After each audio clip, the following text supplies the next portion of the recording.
Hello students, welcome to my YouTube channel. Students, आज का जो हमारा टॉपिक है वो हम डिस्कस करेंगे मोलेकुलर आयंस के बारे में। लास्ट जो प्रीवियस लेक्चर्स हैं उनमें हमने डिस्कस किया था कि मॉलिक्यूल बनते हैं by chemical combination of atoms. तो मॉलिक्यूलर आयंस कैसे बनते हैं, तो इनकी फॉर्मेशन को स्टडी करेंगे, इनके मेथड्स ऑफ फॉर्मेशन को स्टडी करेंगे और क्लासिफिकेशन ऑफ मोलेकुलर आयंस को डिस्कस करेंगे। इनकी टाइप्स कितनी है मॉलिक्यूलर आयंस की on the basis of charges. सबसे पहले इसकी डेफिनेशन देख लेते हैं मॉलिक्यूलर आयंस की। Molecular ion is a species having either positive और नेगेटिव चार्ज। ऐसी मॉलिक्यूलर आयन ऐसी स्पीशी को कहते हैं जिसके ऊपर पॉजिटिव या नेगेटिव चार्ज हो। लाइक मीथेन गैस है, नाइट्रोजन गैस है, क्लोरीन गैस है। तो अगर मीथेन गैस एक इलेक्ट्रॉन लूज़ कर देती है तो उसके ऊपर एक पॉजिटिव चार्ज आ जाता है। इसी तरह N2 नाइट्रोजन के ऊपर भी पॉजिटिव चार्ज आएगा। इसी तरह क्लोरीन के एक इलेक्ट्रॉन गेन करेगा तो उसके ऊपर नेगेटिव चार्ज आ जाएगी। तो इसको हम मोलेकुलर आयंस की एग्जांपल में कंसीडर करेंगे। नेक्स्ट हम देख लेते हैं formation of molecular ions. Molecular ions बनते कैसे वो हम देख लेते हैं। इसकी जो की पॉइंट है वो ये है, व्हेन अ मॉलिक्यूल लूजेस और gain an electron it form a molecular ions. हमने प्रीवियस लेक्चर में डिस्कस किया था आयंस के लेक्चर को कम्प्लीटली। उसमें मैंने आपको ये बताया था कि आयन ऐसे स्पीशी को कहते हैं डेट हैव इधर पॉजिटिव और नेगेटिव चार्ज। और पॉजिटिव चार्ज कैसे बनती है, इलेक्ट्रॉन के लूज़ करने से, और नेगेटिव चार्ज कब आती है किसी भी एटम के ऊपर, जब वो एक इलेक्ट्रॉन को गेन करता है। इसी तरह मॉलिक्यूलर आयंस भी तब बनेंगे जब वो मॉलिक्यूल एक इलेक्ट्रॉन या तो लूज़ करेगा या तो गेन करेगा।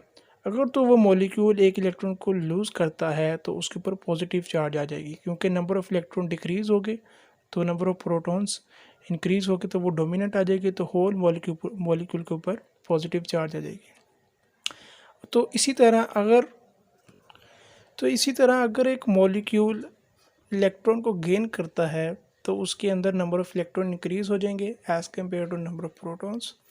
तो जो नंबर ऑफ़ इलेक्ट्रॉन गेन करने की वजह से उस पूरे मॉलिक्यूल के ऊपर नेगेटिव चार्ज आएगी।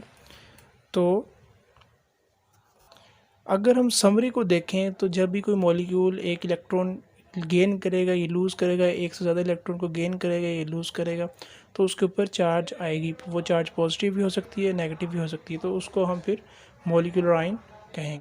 नेक्स्ट स्टूडेंट्स, हम देख लेते हैं मोलेकुलर आयंस की फॉर्मेशन जो मेथड्स हैं उनको देख लेते हैं, कैसे मोलेकुलर आयंस बनते हैं। इसके लिए एक एग्जांपल है कि लेट्स सपोज मैं एक डिस्चार्ज ट्यूब लेता हूँ, उसके अंदर मैं एक गैस को फिल कर देता हूँ।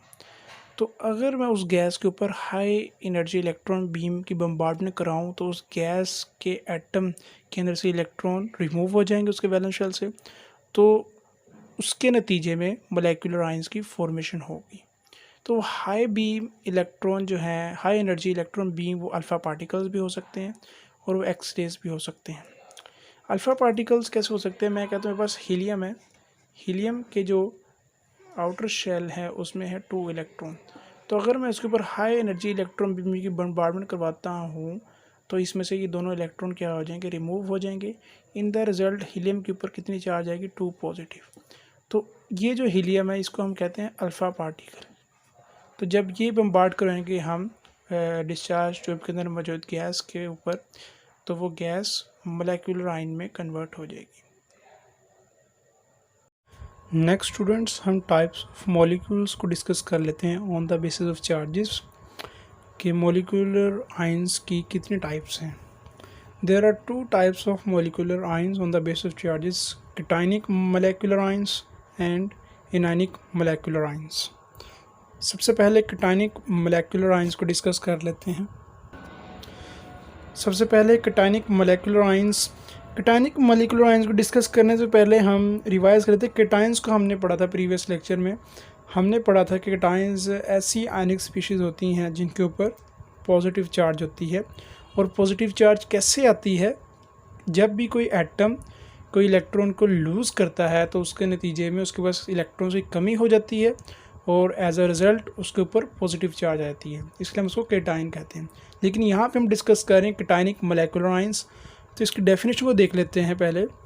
अ molecular ionic species that have positive charge on it known as cationic molecular ion. ऐसा मॉलिक्यूलर आयन जिसके ऊपर पॉजिटिव चार्ज हो उसे कहते हैं cationic molecular ion. Cationic molecular ion की फॉर्मेशन कैसे होती है? जब भी किसी एटम से हम इलेक्ट्रॉन को रिमूव कर देते हैं तो उसके ऊपर पॉजिटिव चार्ज आती है, because the number of electron decrease.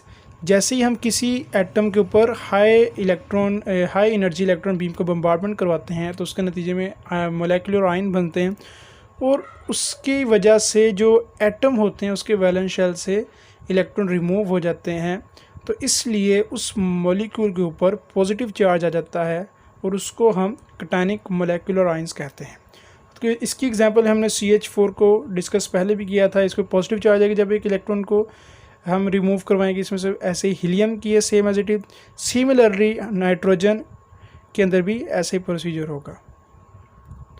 Next student है जो सेकंड टाइप है मॉलिक्यूलर आयन की, वो है anionic molecular ion. Anionic molecular ion को डिस्कस करने से पहले मैं एनाइंस को डिस्कस कर लेते हैं। हमने डिस्कस किया था कि एनाइन ऐसी आयनिक स्पीशीज कहते हैं जिसके ऊपर नेगेटिव चार्ज होती है। और नेगेटिव चार्ज कैसे आती है किसी भी आयनिक स्पीशीज पे? वो तब आती है जब भी कोई आयनिक स्पीशीज के अंदर इलेक्ट्रॉन को ऐड करवाया जाता है, या वो एटम खुद एक इलेक्ट्रॉन को गेन करती है या एक से ज़्यादा इलेक्ट्रॉन को गेन करती है। जितने इलेक्ट्रॉन वो गेन करेगी उतने ही उसके ऊपर नेगेटिव चार्ज आएगी। तो इसको हमने डिस्कस किया था प्रीवियस लेक्चर्स में आयंस के टॉपिक में। जो हम पढ़ रहे हैं वो एनायनिक मॉलिक्यूलर आयन। इसकी डेफिनेशन को डिस्कस कर लेते हैं।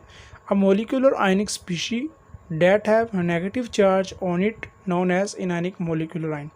ऐसी मॉलिक्यूलर आयनिक स्पीशी जिसके ऊपर नेगेटिव चार्ज हो उसे कहेंगे एनायनिक मॉलिक्यूलर आयन।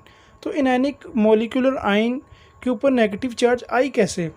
तो अगर हम देखें तो क्लोरीन का जो आउटर मोस्ट शेल है उसमें कितने इलेक्ट्रॉन हैं? उसमें 7 इलेक्ट्रॉन हैं। इनर में 2, इसमें 8, सबसे आउटर मोस्ट शेल में इसके हैं 7 इलेक्ट्रॉन। तो इसको अपना ऑक्टेट रूल कंप्लीट करने के लिए एक इलेक्ट्रॉन की ज़रूरत है। तो अगर हम इसको अगर ये एक इलेक्ट्रॉन को गेन कर लेता है तो इसके पास ऑक्टेट कंप्लीट हो जाता है। तो इसके ऊपर कौन सी चार्ज आ जाएगी? Negative charge. तो इस तरह इसको हम एनायनिक मॉलिक्यूलर आयंस कहेंगे। इसी तरह ब्रोमाइड है, फ्लोराइड है,